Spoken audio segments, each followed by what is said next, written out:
അതിന്റെ വാദം എത്തിയോ? രാവിലെ ബാങ്കിൽ ജോലിക്ക് കയറേണ്ടതാ. എന്റെ ഓട്ടം കഴിഞ്ഞു. ഒരു 50 രൂപ വരുമോ? പോയി പണി നോക്കണോ? ഷെയറാണോ? അങ്ങനെ നോക്കിയെന്നാ മനസ്സിലാവും. അത് പരിചയമില്ലാത്തോണ്ടല്ലേ. ഇതിനൊക്കെ മുൻ പരിചയം എന്തിനാ സുഹൃത്തെ? വാ വാ വാ വാ വാ.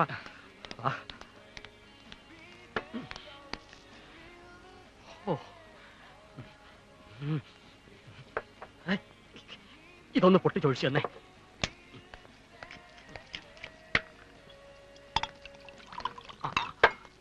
പോക്കിരിത്തരം കാണിക്കുന്നു.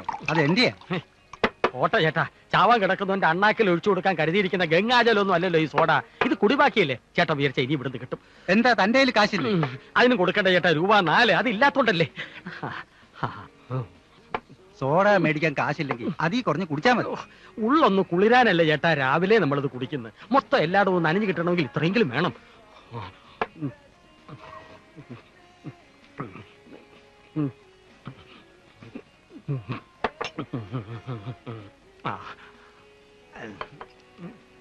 ഇന്നലെ ആരോ നക്കിയതിന്റെ ബാക്കിയാണെന്ന് തോന്നുന്നു. ടേസ്റ്റ് അച്ചാറിൻ്റെതല്ല. എന്റെ അച്ഛനെ ഓപ്പറേഷന് കയറ്റിയ വിഷമത്തിൽ ഞാൻ വന്നിരിക്കുക. എന്റെ അപ്പൻ ക്ലോസ് ആയി. തിയേറ്ററിൽ നിന്ന് ഇറക്കണതിന് മുമ്പ് എനിക്ക് തിരിച്ചെത്തണം. എമർജൻസി ആണോ? അല്ല, കിഡ്നിയിൽ കല്ല. വിദ്യാഭ്യാസം?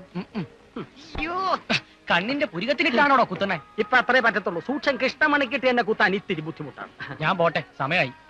സൗജന്യ ചികിത്സയാണോ അച്ഛനെ? അല്ല, രൊക്കം കാശ് എണ്ണി കൊടുത്തിട്ടാ. ഇപ്പം തന്നെ 10,000 കിഡ്നി കീറണേന് കൊടുക്കണം. അപ്പൊ കാശ് കൈ കാണുമല്ലോ ഒരു 10 രൂപ. അതെന്തിനാ? നമ്മളൊന്നും പരിചയമില്ലല്ലോ, അതുകൊണ്ടാണ്. എന്നാ പരിചയപ്പെടാം. എന്തിനു പരിചയപ്പെടണം? അമ്പലത്തിലും പള്ളിയിലും ഒക്കെ നേർച്ചയിടുന്ന ദൈവത്തെ പരിചയമുള്ളതുകൊണ്ടാണോ? അതുകൊണ്ട് താൻ ഇതൊരു നേർച്ചയായിട്ട് കണക്കാക്കിക്കോ. പോയി അച്ഛനുണ്ടോ നോക്കിപ്പോ. പോ. അപ്പൊ സാറോ താനൊന്നും പറയണ്ട. ഓക്കെ.